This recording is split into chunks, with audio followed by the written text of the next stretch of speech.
The phone screen cracked down the middle the moment Kemi read the message. But that wasn't the strangest part. The strangest part was that her phone had been completely dead for 3 hours.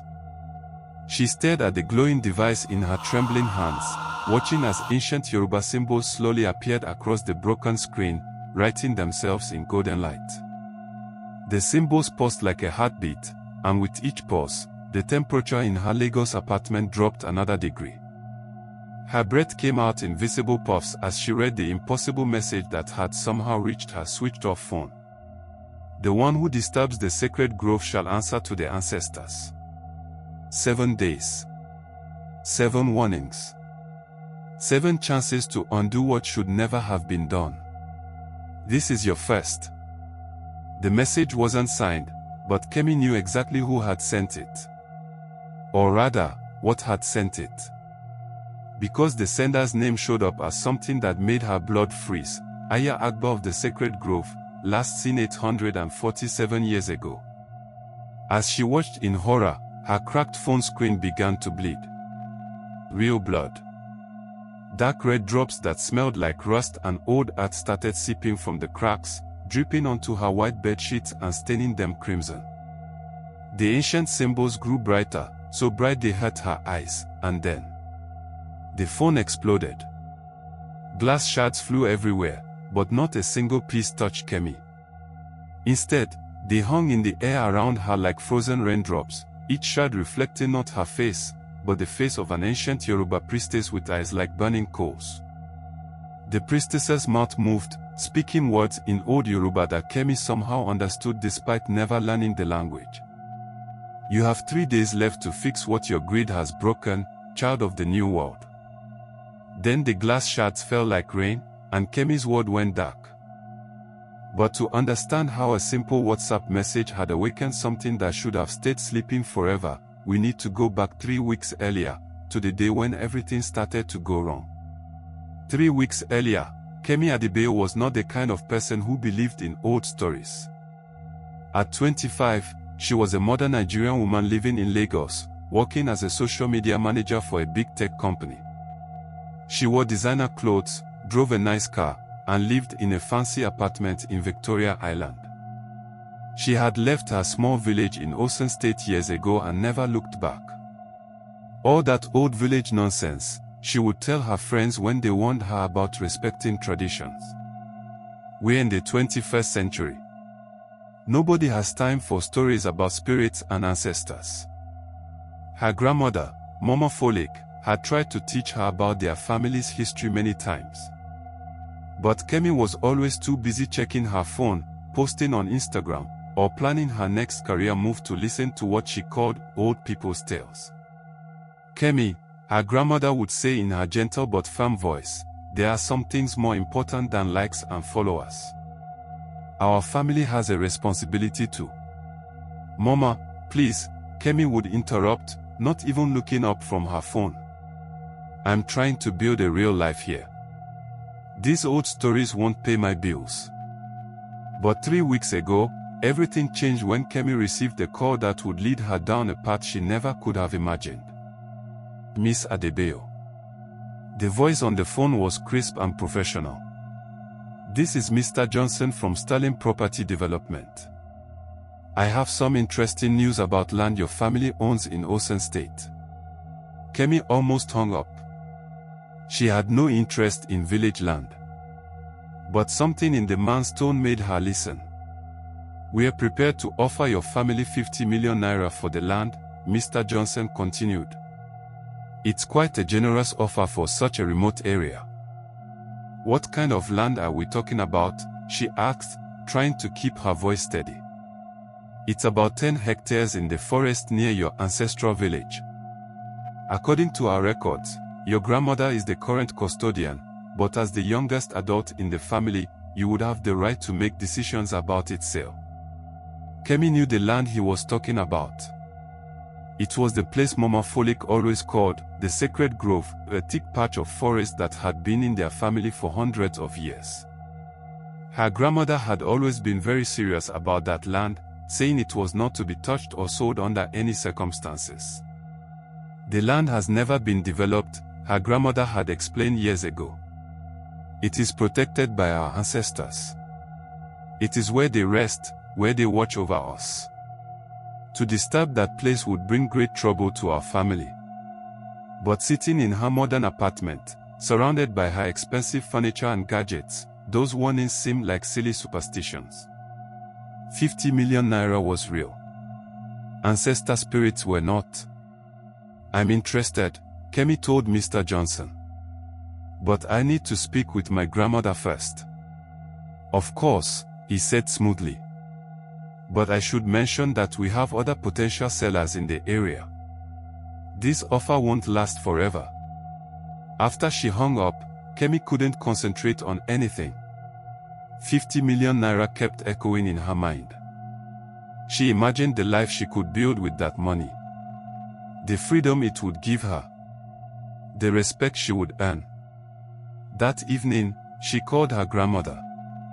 Mama, I need to ask you about the forest land near the village. There was a long pause on the other end of the line. When Mama Folek finally spoke, her voice was heavy with worry. What about the land, Kemi? Someone wants to buy it. For a lot of money. No. The word came out sharp and final. That land is not for sale. I have told you this many times. It is sacred. It is protected. It must never be disturbed. But Mama, it's 50 million naira. Think about what we could do with that money. You could move to Lagos, live in comfort. We could. Kemi. Her grandmother's voice was firmer than she had ever heard it. Listen to me very carefully. That land is not just our property. It is the resting place of powerful spirits. Our ancestors chose that place for a reason. They are sleeping there, but they are not dead. To wake them would be dangerous. Mama, please. This is 2025. We can't let old superstitions control our lives. These are not superstitions, child. They are truths older than the buildings you live in. Older than the roads you drive on. Some things should not be touched by modern hands. But Kemi had already made up her mind. She was tired of being told what she couldn't do because of old stories. She was tired of living paycheck to paycheck while sitting on land worth millions. I'm sorry, Mama, she said. But I'm going to sell the land. The silence that followed was so long that Kemi thought her grandmother had hung up. When Mama Folek finally spoke, her voice was barely a whisper. If you do this thing, Kemi, you will face consequences I cannot protect you from. The ancestors do not forgive easily. And once awakened, they do not return to sleep without payment. What kind of payment? Kemi asked, but the line had gone dead. Over the next week, Kemi pushed aside her grandmother's warnings and focused on the money. She met with Mr. Johnson several times, signed papers, and arranged for the land sale to go through. She told herself that her grandmother was just scared of change, stuck in old ways of thinking. The night before the construction company was supposed to start clearing the forest, Kemi lay in bed feeling excited about her future. Tomorrow, the bulldozers would begin work. In a few weeks, she would have 50 million naira in her bank account. Her new life would begin. She fell asleep dreaming of all the things she would buy. But at exactly 3:33 a.m., her phone buzzed with a WhatsApp message. This was strange because she always put her phone on silent at night. She reached for it without opening her eyes, assuming it was probably just a friend sending late-night memes. The message was from an unknown number. No profile picture. No name. Just a phone number she didn't recognize. The message itself was simple: the first tree has fallen. Kemi frowned. It was probably a wrong number. She was about to delete it when another message came through: do you hear them screaming? Now she was fully awake. who was texting her at 3:33 in the morning about trees and screaming. She started to type a response asking who this was, but before she could send it, another message appeared. "They are very angry, Kemi Adebayo." Her blood went cold. How did this unknown number know her name? She quickly blocked the number and tried to go back to sleep, but her heart was racing. It was probably just some scammer who had gotten her information somehow. Nothing to worry about.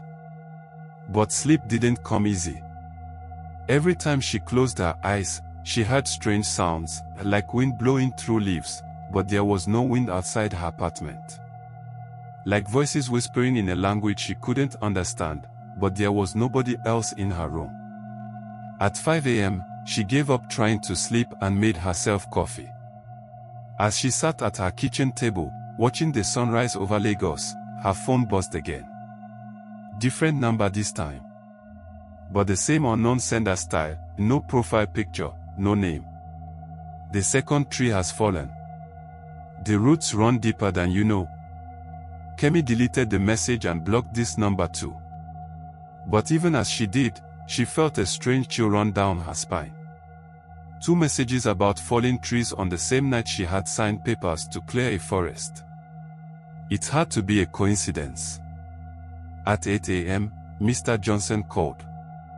"Miss Adebayo, I'm afraid we've encountered a small problem." "What kind of problem?" Kemi asked, though she was afraid she already knew.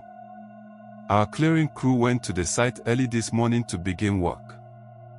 They managed to cut down 2 trees before they refused to continue." "Why? What happened?" Mr. Johnson's voice was uncomfortable. "They claimed they heard voices coming from the forest. Crying sounds. They say the trees bled when they cut them." Kemi felt her stomach drop. "Trees don't bleed, Mr. Johnson." "Of course not," he said quickly. "It was probably just red sap. Some trees have that. But the crew is spooked. They are refusing to go back until we find a different team." "How long would that take?" "A few days, maybe a week." "Don't worry, Miss Adebayo. This won't affect your payment. Just a small delay." After she hung up, Kemi sat staring at her phone. 2 mysterious messages about falling trees. 2 trees actually cut down. Her grandmother's warnings echoing in her memory. She shook her head firmly. Coincidences happened. That's all this was. But as the day went on, strange things kept happening. Her internet kept cutting out, but only when she tried to use WhatsApp. Her apartment's air conditioning stopped working, but only in her bedroom. The water from her kitchen tap came out rusty, even though the building was new. And every few hours, another message would arrive from a different unknown number. The spirits are stirring. You cannot hide from what you have awakened. The grove remembers every footstep. Each time, Kemi blocked the number.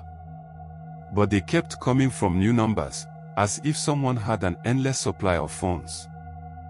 By evening, she had blocked 15 different numbers, but the messages never stopped. That night, she called her best friend Tola. "Girl, you sound stressed," Tola said after Kemi explained about the mysterious messages. "It's probably just some village people trying to scare you out of selling the land. You know how they get about development. They probably heard about your deal and they're trying to make you back out. But how would they get my number? And how are they using so many different phones? Kemi, you're overthinking this. Block them and ignore them. Don't let some superstitious people stop you from getting your money." Tola's practical words made sense.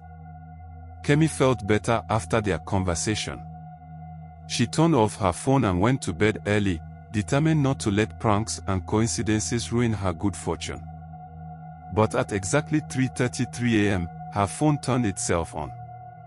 The WhatsApp notification sound echoed through her dark bedroom, loud and clear, even though her phone was supposed to be off.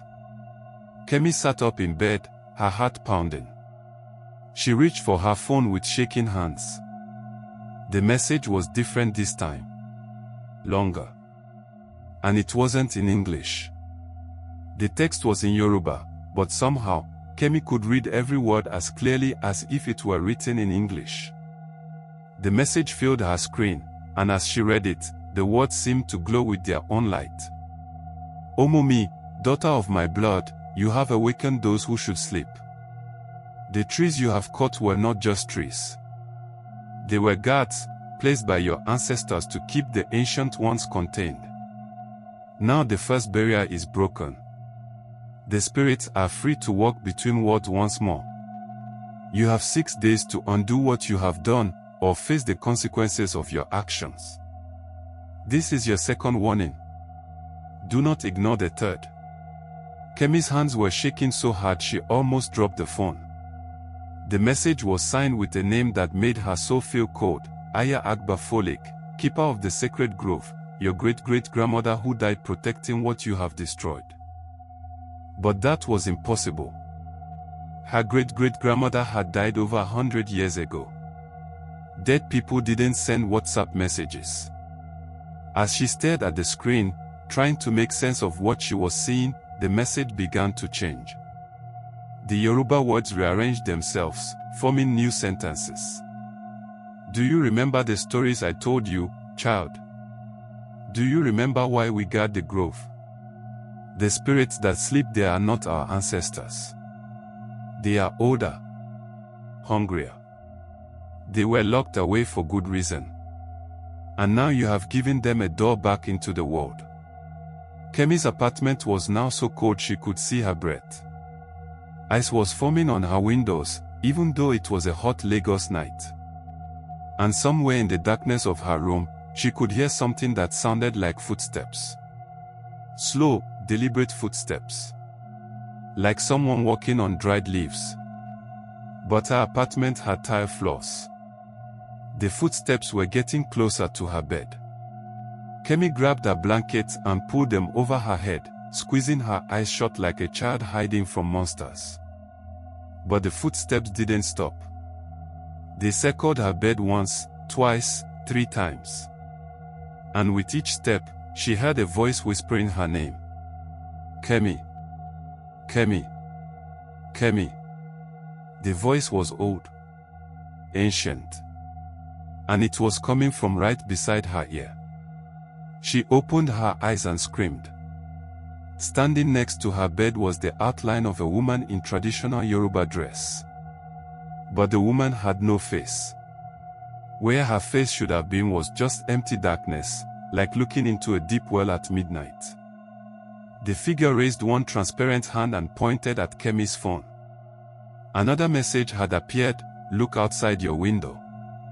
With her heart hammering so loud she was sure the neighbors could hear it, Kemi forced herself to walk to her bedroom window. What she saw in the street below made her legs give out. There were people standing in her compound. Dozens of them. All wearing traditional white clothes. All perfectly still.